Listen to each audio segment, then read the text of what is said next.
Then. Yes, and now time to introduce my next artist on my show. We welcome all stars of music on the show. Next guest is no exception. Introducing on my show, I'm joined by Lynn Madera. Very nice to have you with me. Very warm welcome to you. Thank you. Thanks so much for having me. I appreciate it. That's my pleasure. How are you doing today, and where are you situated in the world right now? Right now, I am in Addlestone, at the Premier Inn. Okay. Um, yeah, I'm just outside of London and eagerly awaiting our first show on the Oh, 7th oh, in brilliant. So you Ireland. are actually touring in the UK at the moment. Yes, Right. yes, I'm opening up for Colin Blunstone for a month. Great. We'll chat about that very shortly. But just taking it from the start, when did the wheels for your musical career kind of set in? Well, I started playing and singing when I was really young and being interested in playing and singing. The first thing that I ever wanted to be in life was Pat Benatar, and my family had to break the news to me that I couldn't actually be Pat Benatar. That wasn't a job. But yeah, I've always been interested in music. I did go to school. I studied theater for high school and college, but while I was doing that, I was writing songs and attempting to hone my craft at home.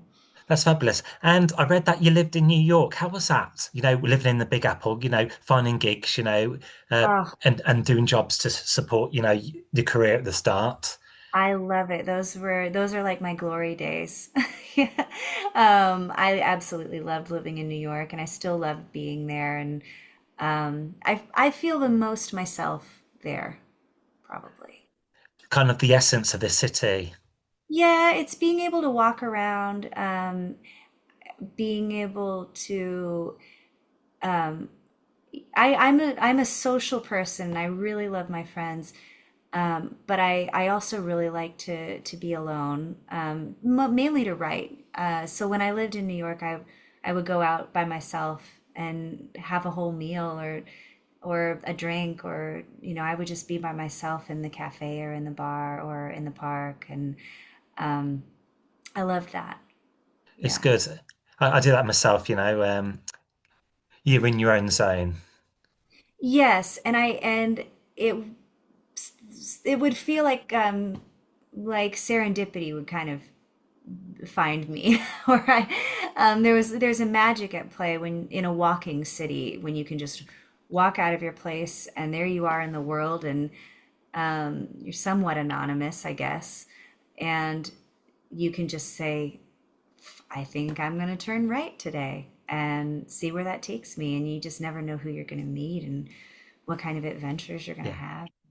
That's absolutely. And what musical styles or artists have influenced and inspired your sounds? I well, on when I was little, my mom's family, they were really into like older country, everything from Kitty Wells up until what would have been considered modern at that time, which was like Willie Nelson and Dolly Parton, Chris Christopherson. And then my dad's side was more into jazz standards. My grandmother played the piano and she was really funny. And she had kind of a funny, cheeky delivery that she would do, sort of like if Lucille Ball played and sang. That's how she was. And so I started life out with having those two things happening. And so I have to think that those are somewhat, those two styles have to be foundational. Of course. Fast forward to present day, you're busy promoting a brand new single called Wake Up in LA, Los Angeles. What Yeah. can the listener expect from this new single? Does it have kind of a Californian connection? Well, woke up in LA. It's kind of like it definitely has some of those roots in there that I was talking about, more to the countryside. Um, and I've had the song for several years, but I'm just now putting it out because I felt that it was a good follow-up to the John Prine cover that I put out Hmm. called Speed of the Sound of Loneliness.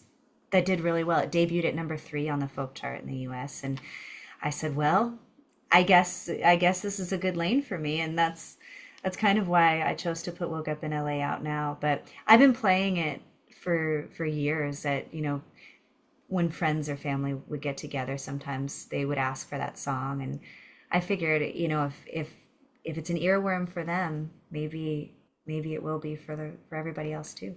I've had a listen to it myself, and it's a dreamy little number. Thank you. And have you released an official music video to the single?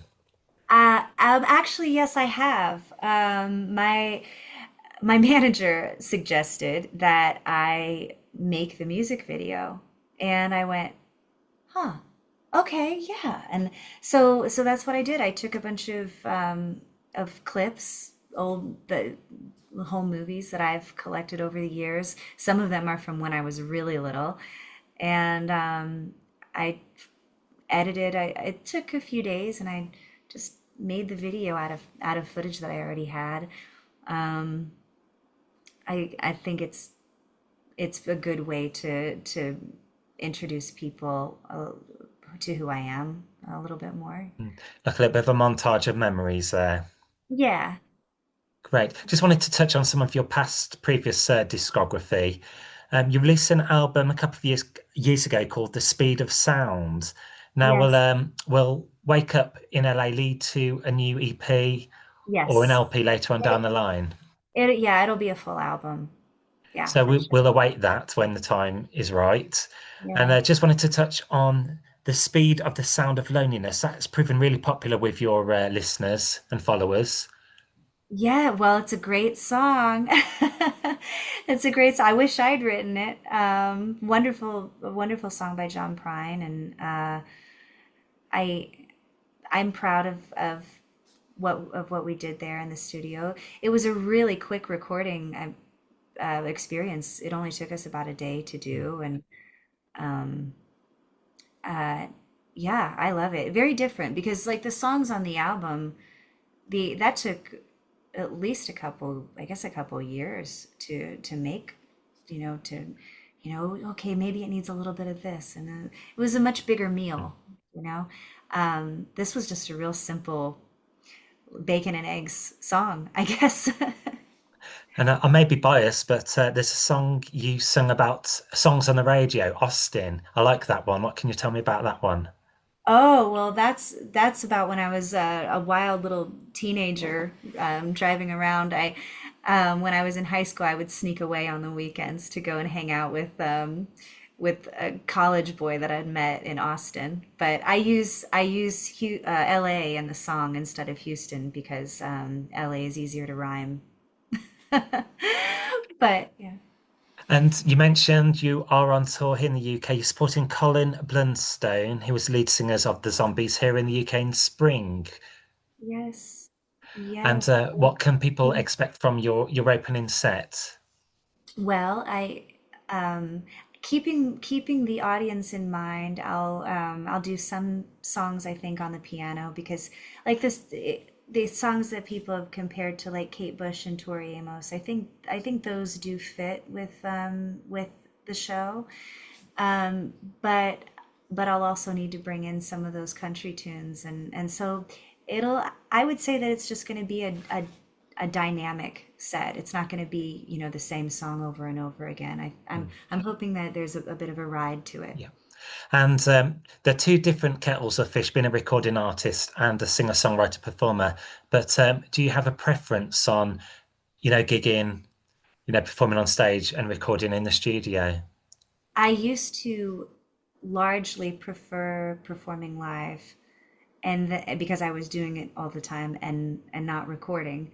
And then I started recording and performing less for a little bit, and then I felt more at home in the studio. So at this point, I'd say I really get a kick out of both, just for different Yeah. reasons. But it's a lot of fun to get to perform Yeah. live and connect with an audience and feel the energy in a room. Mm.